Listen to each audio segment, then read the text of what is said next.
E as pus a juntar ao dançador. E a pus uma saia para ver se sabe o valor. Segundo a lenda, foi cantada por 400 e 500 anos e tocada, sabe, música aqui.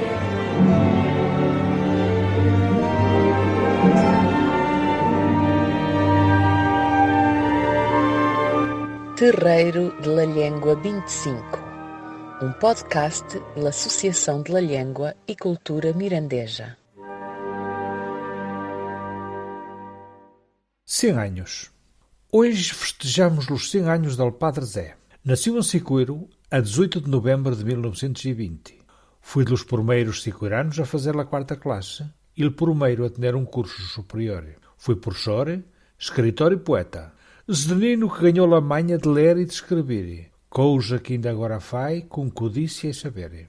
Apresentamos-vos o autor de, entre outras obras, Lamona Almaio, José Francisco João Fernandes.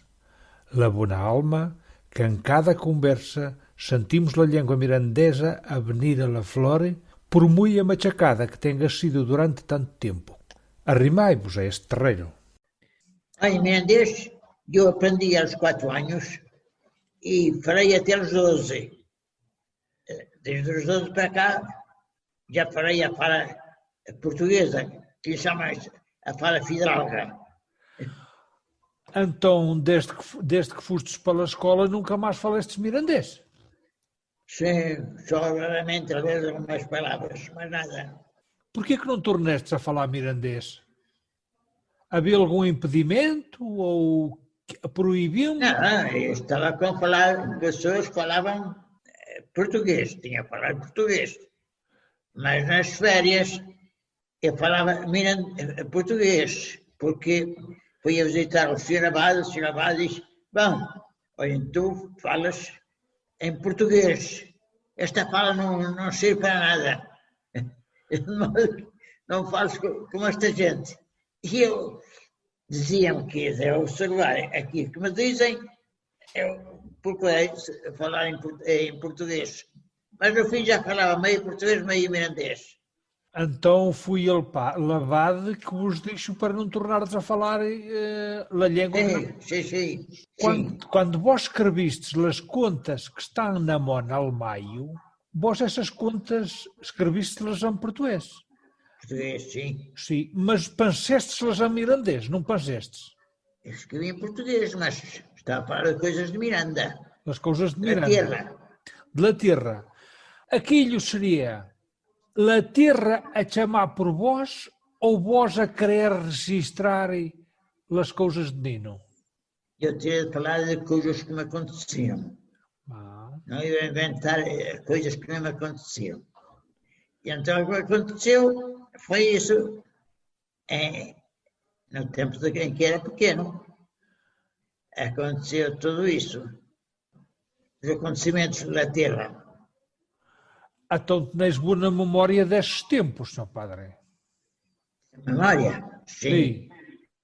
Naquele tempo tinha muita memória. Agora não tenho. Agora esqueço muitas coisas. O que é que nos contaríades hoje? Bom, eu vivi na terra muito tempo. E depois nas férias guardava as vacas. E andava com elas. E eu gostava disso. Subir os feixes, escalhar. As vacas por baixo, roíam, depois trazia para casa, passava o tempo de férias assim, durante 4 anos. No fim de 4 anos, então, já não voltei a ter férias. Que idade tinhas na altura? 16 ou 17 anos. Sim, tinha 16. Fiz a profissão com 17. Que paróquia tu vistes? Ainda vistes em paróquias? Ser padre? Não. Eu pertenço a uma congregação que não tem paróquias. Nós temos colégios, de modo que eu já sabia que quando fosse ordenado padre, eu iria para um colégio a ensinar. E passei praticamente a vida inteira a ensinar. E diz-me uma coisa, como foi para ires para o seminário? O que é que vos puxou para lá? Isso é uma conta muito difícil. Eu depois que fiz o exame em 4 de julho de 1933. E depois quedei lá em casa. E no verão fui servir a minha tia, que estava casada com o tio Furriel, em segundas núpcias. O tio Furriel em segundas núpcias, ela em primeiras núpcias. E estive lá, e um dia o meu pai chamou-me, chegou-se lá, disse, prepara-te, nós vamos a Miranda, lá qualquer coisa, consultar um médico, porque eles lá no seminário querem saber a saúde, como é que vai a saúde. Eu preparei-me, estava a vestir-me, e depois quando eu estava a vestir, aí ao médico, ele disse-me assim, mas ali no seminário de Poiares, ali estudam para padres. Eu disse logo, não, para padres não quero ir. Aqui, o nosso padre não dava muito bom exemplo. E portanto, eu estava com aquele exemplo. Mas, então meu pai diz, bom, pronto, então vai com as vacas. E já não pensamos nisso. Deixamos de pensar. Quando chegou o mês de agosto, encontramos só com minha avó, a mãe do meu pai. Era uma mulher muito séria, muito rezadeira, muito da igreja. E ela perguntou, por que é que tu não vais para o seminário? Não vou, este ano já estou cansado de estudar. Só vou para lá. Olha, vou dizer uma coisa. Tu podias ir lá, a ver o que aquilo era, informar-te diretamente. E eu pensei, olha, não é coisa má. E dizia, se te agradava, quedavas lá. Se não te agradava, quando chegavam as férias, venias para a casa do teu pai, ficavas em casa do teu pai, quedavas em casa do teu pai. E eu, se é assim, eu posso experimentar, a ver. E então ela disse, bem, então hoje à noite vamos cenar aqui em minha casa e depois vou-te a levar ao Sr. Cura, Sr. Abade. Porque meu pai estava a trabalhar fora, parece-me que era na Espinhosa. E ficou uns 2 ou 3 dias sem. Então, vamos lá. E o Sr. Abade disse, pronto, eu estava à espera disso, já tinha falado com o pai, disse, bom, então vamos fazer um pedido ao seminário. Mas é tarde, já estamos quase em fins de agosto, não sei se haverá lugares.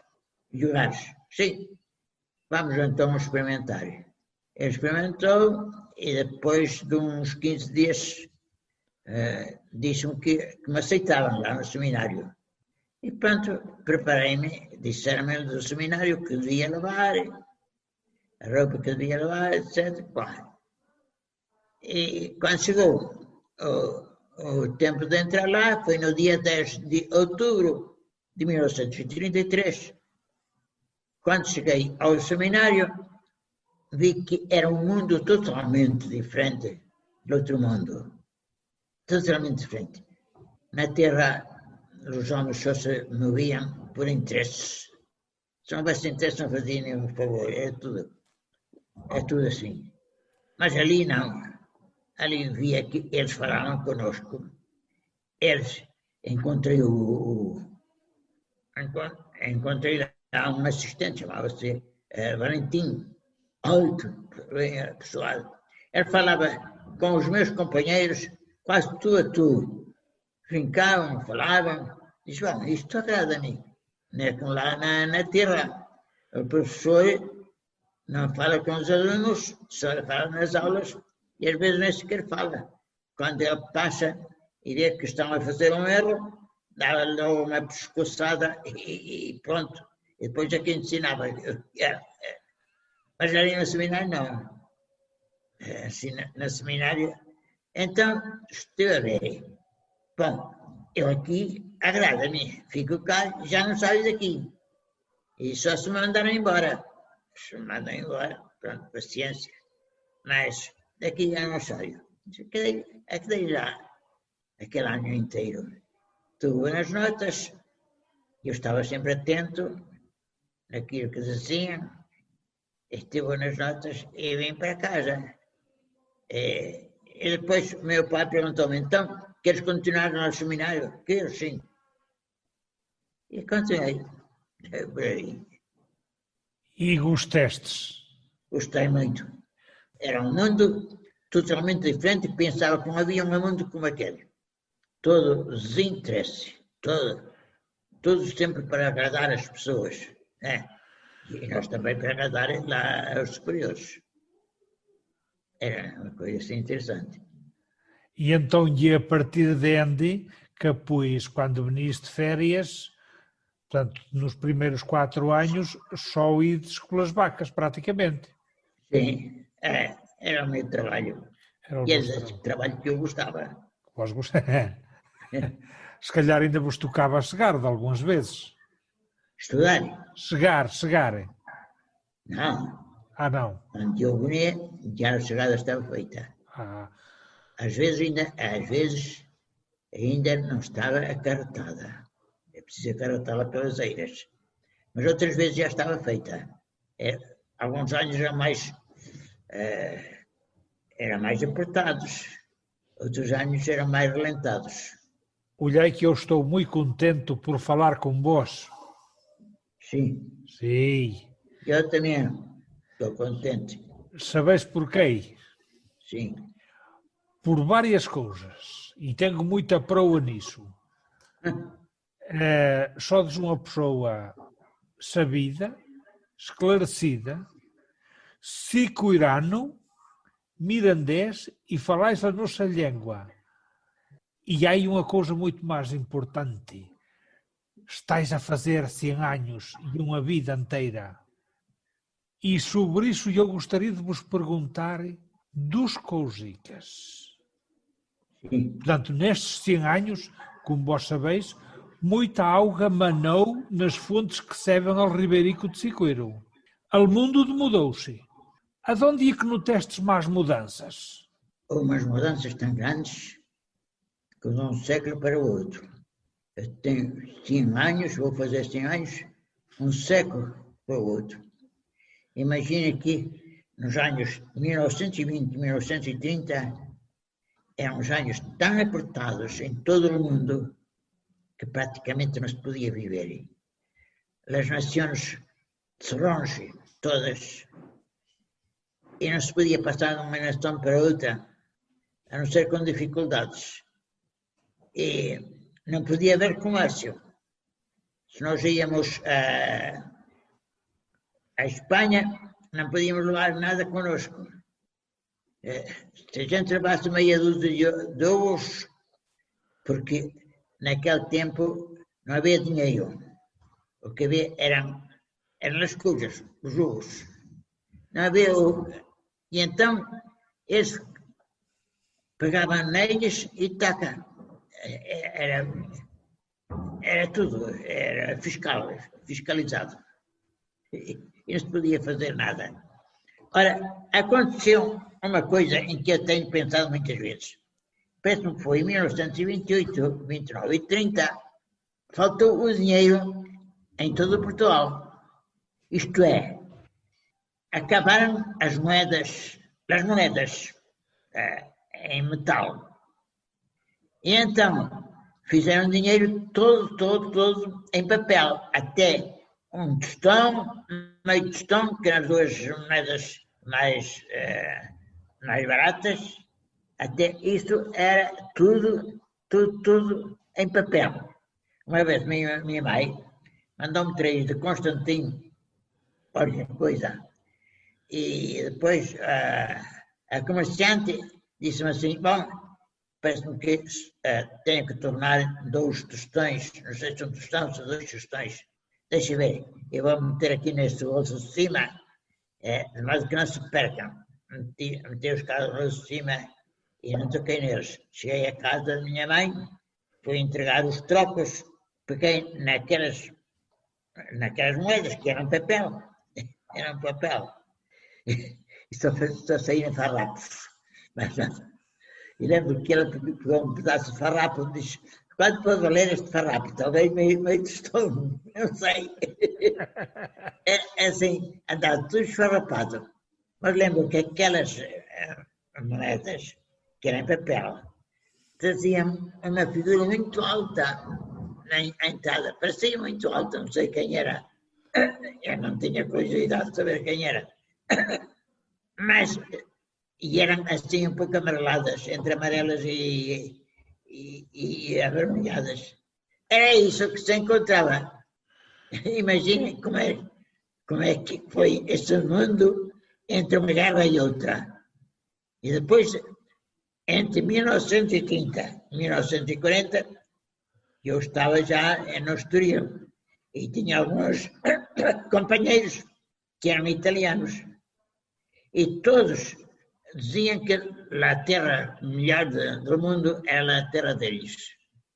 É assim, a terra melhor do mundo. É a terra deles. E todos falavam bem da terra deles e mal da terra dos outros. Foi isso que depois deu a guerra, né? As nações começaram a armar, a França, com a Maginot, a Alemanha também, armar umas com as outras. E a Alemanha disse que, pronto, ela não podia viver, não podia pagar tudo o que devia da guerra. E deixou de pagar. E pronto, as tensões foram cada vez maiores, até que depois veio a Segunda Guerra Mundial. Já sabemos o que foi. Depois da Segunda Guerra Mundial, então as nações abriram-se, começaram a falar umas com as outras. E começou a haver a União Europeia. Uma nação tinha ferro, outra tinha o carvão. Então, vocês dão-nos o carvão, nós damos o ferro. E vice-versa, né? E outras coisas. Foi assim que se desenvolveu depois da Segunda Guerra Mundial. Né? Foi um grande desenvolvimento. E houve uns grandes governantes em todas as nações, na Itália, na França e na Alemanha. 3 grandes governantes, que eles resolveram tudo isso. Damos o que temos e vocês dão também o que têm. Trocamos. Começou a haver trocas e começou a haver comércio de uma terra com outra. Porque antes só se podia fazer comércio com as colónias. E todos então queriam ter mais colónias. Até a própria Itália conquistou a Abissínia, porque dizia nós temos direito a ter colónias. Temos muita gente e eles têm pouca. E começou assim a Segunda Guerra Mundial, depois da Guerra Mundial, a desenvolver-se. Uma desenvoltura muito grande. E começou a imigração para a França. Para a França porque a França tinha ficado derrotada, precisava de gente que trabalhasse para a construção. E então meu cunhado e minha irmã foram as escondidas para a França.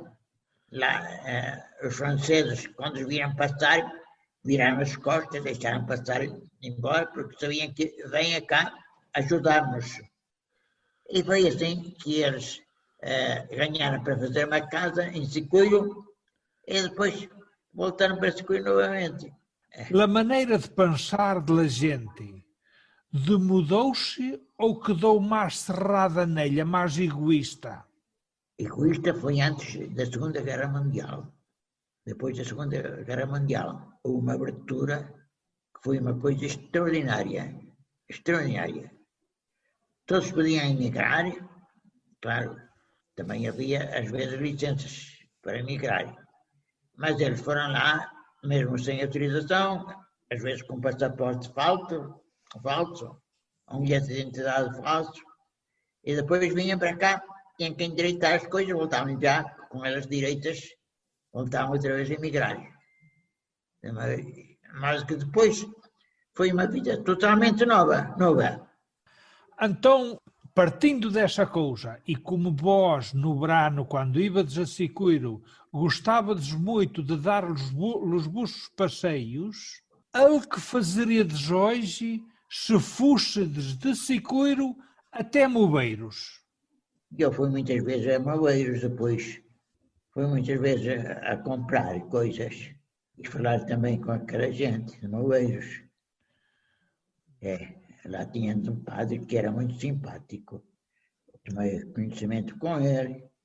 E pronto, mas pouco tempo depois ele reformou-se. E então eles deixaram também de ter cura, o padre, para lá. Então, e sois fustes a Siqueiro, o que é que tenias gana de fazer?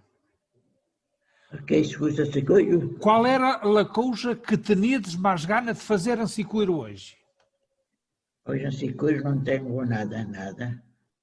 Só tenho no cemitério 2 campas da minha mãe e meu pai. Já resolvi que me levassem, já pedi que me levassem para a campa do meu pai. Não tenho mais nada. O resto, tenho primos, nem tenho sobrinhos. Tenho 6 sobrinhos, mas nenhum está em Siqueiro. E que mensais deixarias aos siqueiranos? Primeiro, Siqueiro existiu e existe enquanto houver um ribeiro que passa pelo meio. Começa em cima, onde está agora aquela barragem, pequena barragem, passa a região, Siqueiro, vai acabar nos Linhares. E ali nos Linhares afunda-se. Enquanto houver aquele ribeiro, Siqueiro está existente. Mas se uma vez acabar aquele ribeiro, Siqueiro desaparece. É aquele ribeiro que lhe dá existência. E então que cuidem do ribeiro, cuidem também do prado, não façam furos no prado, furos para tirar água, porque a água é muito preciosa. Sem água não há vida. E então, se querem conservar a vida, façam assim. Siqueiro agora tem 57 almas, não tem mais. Tinha 60, agora morreram 2. A minha prima, que estava lá, Beatriz, foi para Lisboa, para a casa do filho, e agora não tem. Muito bem, quedo muito contente por nos contardes esta conta neste dia, Sr. Padre, e estas coisas da vossa vida, sim. Sim. Sim, muito contente. Só temos que vos agradecer por estardes tão lúcido e por nos falardes tão bem e coisas tão guapas. Eu falo aquilo que lembro, posso, e aquilo que pude. Muitas vezes, de repente, falo em português em vez de falar irlandês, mas parece-me que devem ter compreendido o que eu não disse bem. Depois corrijam. Não, vós dizes todo bem, não? Sim. Sim. Está bem, Marinhos. La festa dos anos, já no dia 21, no sábado, porque agora aqui nós temos muitos alunos, temos muito movimento e não há lugar para festas. De modo que no sábado não vêm alunos, está sossegado, e então é que nós vamos fazer. E estamos a pensar, como disse o diretor, às 10h30 rezar a missa daquele dia. Às 11h30 dar uma conferência dos poemas que estão a ser publicados. São cerca de 300 páginas, mais ou menos. Porque eu, quando aqui fazem anos, alguém faz anos, e agora no sábado há um que vai fazer anos. Eu falo sempre um poema. Às vezes não corresponde totalmente, às vezes, outras vezes sim. E claro, melhor e pior é sempre para bater palmas no fim. Já não dispensam os meus poemas. Bom, 100 anos só se fazem uma vez na vida. E não são todos. Não são todos. Vamos ver. Mas não sou eu que os faço. É Deus que me conduz a este termo e sois vós que resolverás comigo. E nós damos muita alegria estar Obrigado, convosco. Obrigado. Então, muito obrigado por tudo e até a próxima, se nos quiserem. Até amanhã. Até amanhã.